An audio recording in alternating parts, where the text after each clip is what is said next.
Bismillah,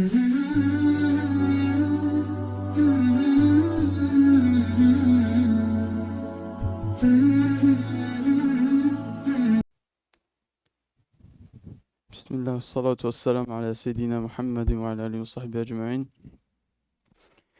Allah subhanahu wa ta'ala nous a honorés, alhamdulillah, nous a donné le cadeau d'être musulmans. On nous a permis d'être assis ici aujourd'hui et pouvoir mentionner son nom. Alhamdulillah, hada fadlun min Allah. Ça vient d'Allah subhanahu wa ta'ala et on remercie Allah subhanahu wa ta'ala. Dans chaque de nos prières, on récite 17 fois par jour. Si on ne prie pas les sunnahs, on récite Surat al-Fatiha. Et dans Surat al-Fatiha, la moitié c'est on glorifie Allah et l'autre moitié on fait des du'as. Et quand vient le moment de faire des du'as dans Surat al-Fatiha, comme on le sait très bien, on dit Ihdina as-sirata al-mustaqim. Sirata alladhina an'amta alayhim, ghayril maghdubi alayhim waladdallin. On demande à Allah de nous guider dans le droit chemin. Et bien évidemment, on demande à Allah de nous guider dans le droit chemin. Après on dit Sirata alladhina an'amta alayhim. Allah, guide-moi dans le chemin de ceux que tu as comblés de faveur, et non de ceux contre qui tu es en colère. Alors c'est qui ceux que Allah a comblés de faveur? Nous, c'est ça notre objectif, c'est de suivre ces personnes-là.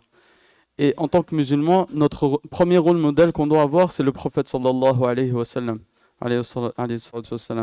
C'est notre rôle modèle. Et c'est qui l'ont suivi avec perfection? C'est les sahaba radiyallahu anhum, tels que Omar ibn al-Khattab, Abu Bakr as-Siddiq radiyallahu anhum. Tous ces gens-là qui l'ont suivi à la perfection. Et les sahaba suivaient le prophète sallallahu alayhi wa sallam tellement à la perfection. Ils cherchaient pas à savoir pourquoi, ils cherchaient pas à savoir comment. Ils posaient pas de questions. Quand le prophète sallallahu alayhi wa sallam il faisait pareil. Parce qu'il savait que c'était le droit chemin et c'était le meilleur chemin à suivre. Une fois, les sahaba radiyallahu anhum, ils étaient en train de prier avec le prophète sallallahu alayhi wa sallam. Le prophète sallallahu alayhi wa sallam portait ses chaussures. Puis tout d'un coup, il enlève ses chaussures pendant la prière. Les sahaba, ils cherchent pas à comprendre, ils enlèvent leurs chaussures aussi. Quand le prophète sallallahu alayhi wa sallam finit la prière, quand ils finissent la prière, le prophète sallallahu alayhi wa sallam, il leur demande pourquoi avez-vous enlevé vos chaussures? Et ils ont dit Ya Rasulallah, on t'a vu enlever tes chaussures, alors on a enlevé nos chaussures.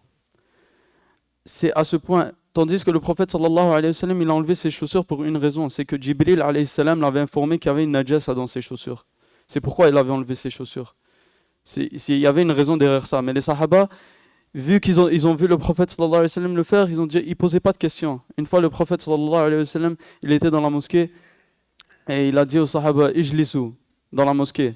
Quelqu'un il était dans la rue, il était loin de la mosquée un peu, il a entendu le prophète sallallahu alayhi wa sallam, il a reconnu sa voix, il a entendu quand il a dit ijlisu, il s'est assis.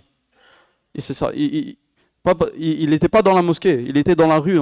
Après quand le prophète sallallahu alayhi wa sallam, il l'a vu dehors, il a dit qu'est-ce que tu fais assis? Il a dit je t'ai entendu dire assoyez-vous, ya Rasulullah. Et assoyez-vous. Alors je me suis assis, tout simplement. Il ne cherchait pas à savoir pourquoi il devait s'asseoir. Il obéissait au prophète sallallahu alayhi wa sallam à la lettre, à la perfection. Il ne cherchait pas à savoir. Il n'y a pas de pourquoi, il n'y a pas de mais, il n'y a pas de ci, il n'y a pas de ça. Ils appliquaient à la lettre. Nous maintenant, en tant que musulmans, comme j'ai dit au début, on doit avoir le prophète sallallahu alayhi wa sallam comme exemple. Mais le problème, c'est qu'aujourd'hui, on est porté à l'illusion. La plupart des jeunes d'entre nous, on ne nous apprend pas à l'école c'est qui les compagnons, radiyallahu anhum. Et c'est un devoir pour nous d'apprendre c'est qui ces compagnons. Parce qu'Allah subhanahu wa ta'ala dit radiyallahu anhum wa radu anha. Allah est satisfait de eux. Et eux, ils sont satisfaits d'Allah, bien sûr. Et nous, c'est ça notre objectif sur cette terre. On a un seul objectif. C'est qu'Allah soit satisfait de nous. Et eux, ils ont réussi cet objectif. Mais nous, on nous apprend c'est qui Newton, on nous apprend c'est qui. Aujourd'hui, nos jeunes, ils connaissent Kylian Mbappé, ils connaissent sa vie au complet. Ils connaissent quel club il a joué, ils connaissent le nom de son frère, ils connaissent combien de ballons d'or il a gagné, s'il en a gagné, quel trophée il a gagné. Mais quand on demande sur Omar ibn al-Khattab, il ne va pas savoir quoi répondre malheureusement. Et ça, c'est pour moi en premier. Moi aussi, en tant que musulman, j'ai un devoir d'apprendre c'est qui ces gens-là. Alors on a tout un devoir d'apprendre c'est qui ces gens-là parce qu'Allah est satisfait de eux. Et ces célébrités que malheureusement on suit et que les gens suivent, ils n'ont pas le même objectif que nous. Nous, on souhaite la guider pour toute l'humanité. On souhaite que tout le monde devienne musulman. Mais ils sont en train de suivre. Ils ont pas la même vision qu'on a, nous, qu'on devrait avoir en tant que musulmans. Nous, on doit viser l'akhira. Allah, il nous donne dunya et akhira. Mais notre but principal, c'est l'akhira. Mais nous, eux, ils n'ont aucun... Ils savent pas c'est quoi l'akhira. C'est pas dans leur agenda. C'est pas dans leur objectif. Et Allah nous donne le meilleur exemple de leurs actions qu'ils font dans cette vie d'ici-bas, leurs trophées qu'ils gagnent, la gloire qu'ils reçoivent, la gloire qu'ils ont, le statut qu'ils ont, l'argent qu'ils ont. Ils pensent que le pouvoir qu'ils ont, ça leur rend éternel. Ils pensent que leur argent va leur permettre d'accomplir quelque chose. Mais Allah nous donne l'exemple d'un mirage dans Surat An-Nur. Allah il dit dans Surat An-Nur, après A'udhu billahi minash shaitanir rajim, وَالَّذِينَ كَفَرُوا أَعْمَالَهُمْ كَسَرَابٍ بِقِيعَةٍ يَحْسَبُهُ الظَّمْآنُ والذين كفروا أعمالهم كسراب بقيعة يحسبه الظمآن ماء حتى إذا جاءه لم يجده شيئا ووجد الله عنده فوفاه حسابه والله سريع الحساب. Allah il dit que ces gens-là qui accomplissent tant de choses dans cette vie d'ici-bas, que ce soit par rapport au statut ou à l'argent ou peu importe, ils pensent que ces choses-là vont leur permettre d'accomplir quelque chose. Mais Allah nous donne l'exemple d'une personne qui est dans le désert et qui voit un oasis de loin, qui est très assoiffé. Il voit un oasis de loin et qui vient et qui pense que c'est de l'eau, mais c'est qu'un mirage. Il n'y a pas d'eau, c'est juste un mirage. Alors cette personne-là est déçue de ce qu'elle voit, et en fait Allah subhanahu wa ta'ala compare cette personne-là qui accomplit tant de choses dans cette vie, qui arrive le jour du jugement, qu'Allah lui règle son compte, et Wallah sari'ul hisab, Allah est prompt à compter. Alors nous en tant que musulmans, on doit pas voir les choses comme eux ils le voient.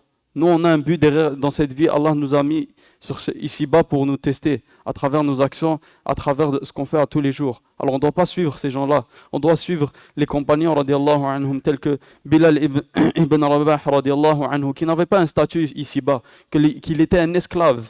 Il était un esclave et on l'a torturé, on l'a traité, on l'a insulté. Mais son statut auprès d'Allah, il était tellement élevé que le prophète sallallahu alayhi wa sallam, il a vu dans son rêve, il a entendu le pas de Bilal radiallahu anhu devant lui. Il dit à chaque fois que je rêve, je suis au paradis, c'est dans le rêve du prophète sallallahu alayhi wa sallam, j'entends tes pas au paradis. Qu'est-ce qui te fait faire ça?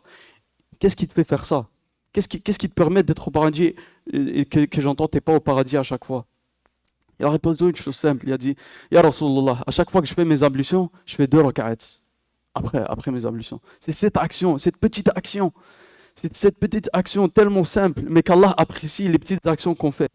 Allah il apprécie ces petites actions, il a tellement apprécié l'action sincère de Bilal radiallahu anhu que il est au paradis, subhanallah. Ou bien que, subhanallah, en tant que musulman, on a un ennemi, et c'est Shaitan. Omar radiallahu anhu, il était tellement conscient d'Allah subhanahu wa ta'ala que quand le shaitan le voyait, le shaitan changeait de route. C'est ceux-là qui doivent être nos rôles modèles. Et aussi, le prophète sallallahu alayhi wa sallam nous a informé dans un hadith, les meilleurs des gens sont ceux de ma génération, ensuite qui les suivent, et ceux encore qui suivent ces derniers. Et ceux qui ont suivi le prophète sallallahu alayhi wa sallam sont les compagnons. Et c'est ceux qui ont vu le prophète sallallahu alayhi wa sallam. Alors, si notre rôle modèle c'est le prophète sallallahu alayhi wa sallam, on doit suivre ses actions. Et les meilleurs qui ont suivi ses actions sont les compagnons. Alors, si on veut appliquer la religion, si moi je veux être un bon musulman, si je veux me rapprocher d'Allah subhanahu wa ta'ala, si c'est ça mon objectif, j'ai pas le choix de passer par ces compagnons-là, radiallahu anhum. J'ai pas le choix de lire leur biographie. C'est quoi qu'ils ont accompli? C'est quoi qui a fait en sorte qu'Allah est satisfait de eux et que eux sont satisfaits d'Allah, radiallahu anhum. C'est quoi ces actions-là? Alors Inch'Allah, c'est ça nos objectifs. Alors durant Inch'Allah, à chaque mois, on va présenter, ça c'était juste une introduction, on va présenter Inch'Allah un compagnon et Inch'Allah, ça sera ça notre objectif. Inch'Allah, qu'Allah nous permette de bénéficier de ce savoir, nous permette de le suivre avec excellence, comme ils ont suivi le prophète sallallahu alayhi wa sallam. Subhanakallahumma bihamdik, nashhadu an la ilaha illa ant, nastaghfiruka wa natubu ilayk.